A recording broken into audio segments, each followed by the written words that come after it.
Hey everyone, Final here. Today, we'll be painting Bok-Bur-Na from the Heroscape Battle for the Wellspring box set. And here's our model of Bok-Bur-Na. I've already gone through and cleaned up the flash and scrubbed the model with soapy water, just to make sure we're all ready to get started. Here's all of the paints that we'll be using in this video. I'm mainly a Warhammer painter, so my collection of paints are almost all Citadel. It's a pretty simple scheme already, but you can simplify it further by removing the dry brushing and even the shades.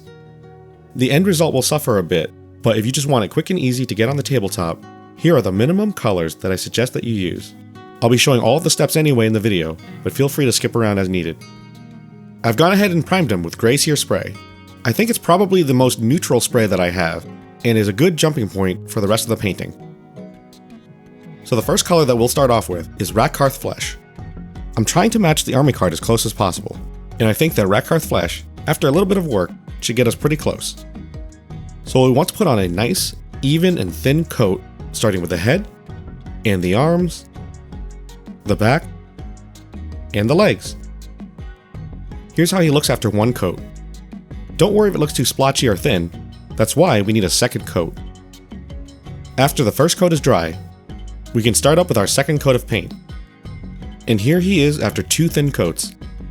That should set the overall theme for our base painting, where we want two thin coats to result in a smooth finish. With all that said and done, next step, we'll be doing a nice dry brush of Pallid Wych flesh. We want to hit all of the raised areas to brighten them up.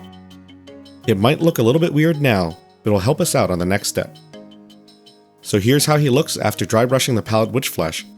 Like I said earlier, he looks a little weird, but we're going to fix that up right now. This next step is to shade the skin with Reikland Fleshshade. We want it to be smooth over the skin, but also to pool up inside the recesses, like the ones on the head and between the ribs.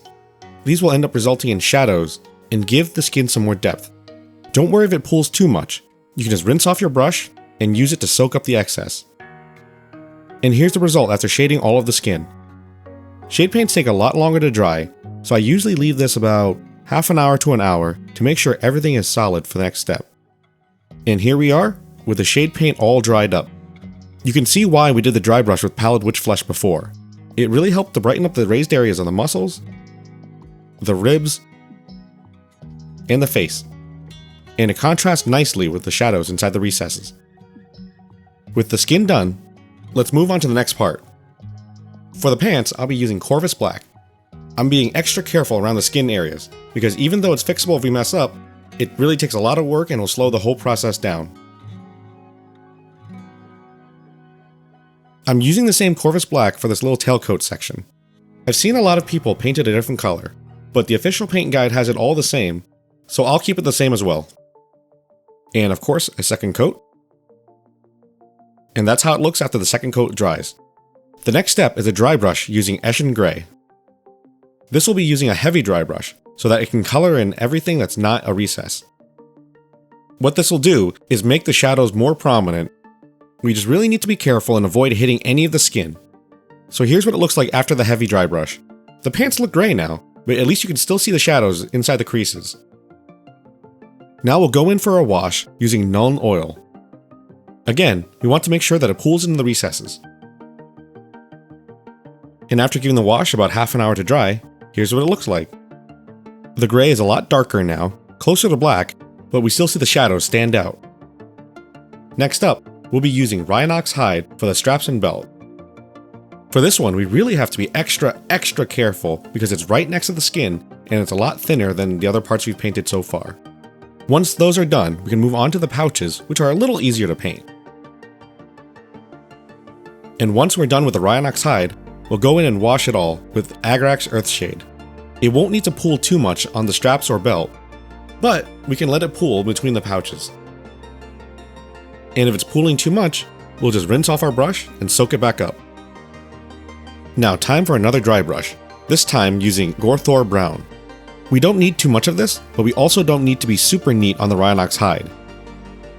This will make the leather look a little worn and old.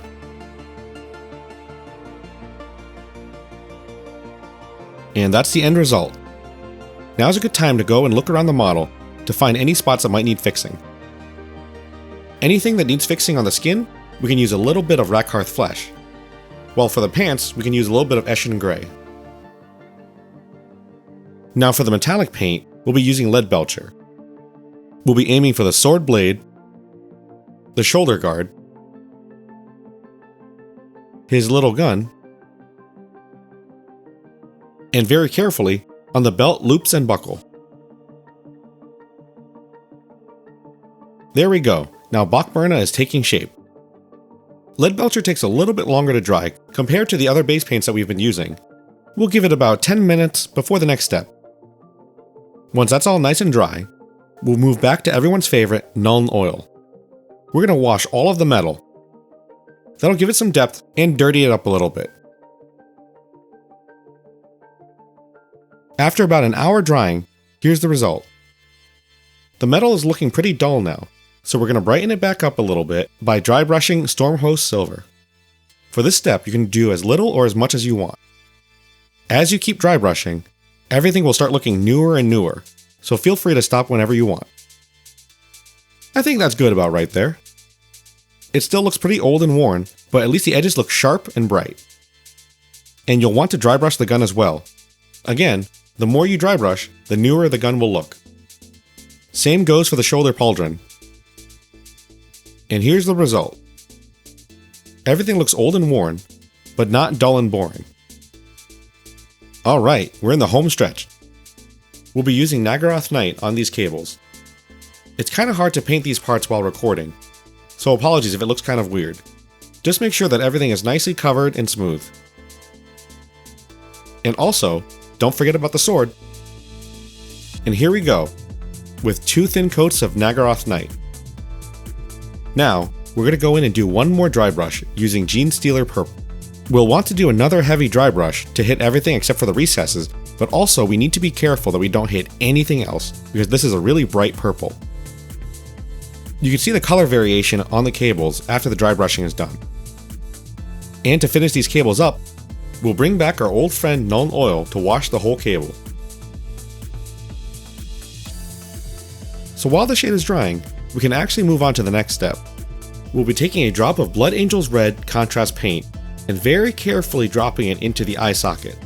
We'll let it pool in there, but again, be very careful. So I went and painted the base off camera using a neat trick that I saw online. Using an old paint pot and some sticky tack, we have a makeshift painting handle. That way we can paint the base rim. I ended up using Corvus Black. I think that the official models have some sort of brown, but we can paint it whatever we want.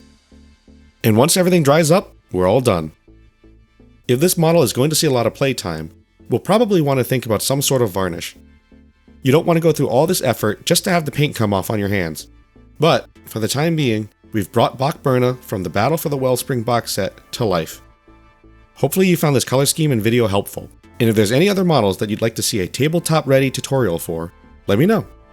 Also, if you'd like to support the channel, I have some affiliate links listed below in the description. As always, I hope you enjoyed the video, thanks for watching, and I'll see you guys next time.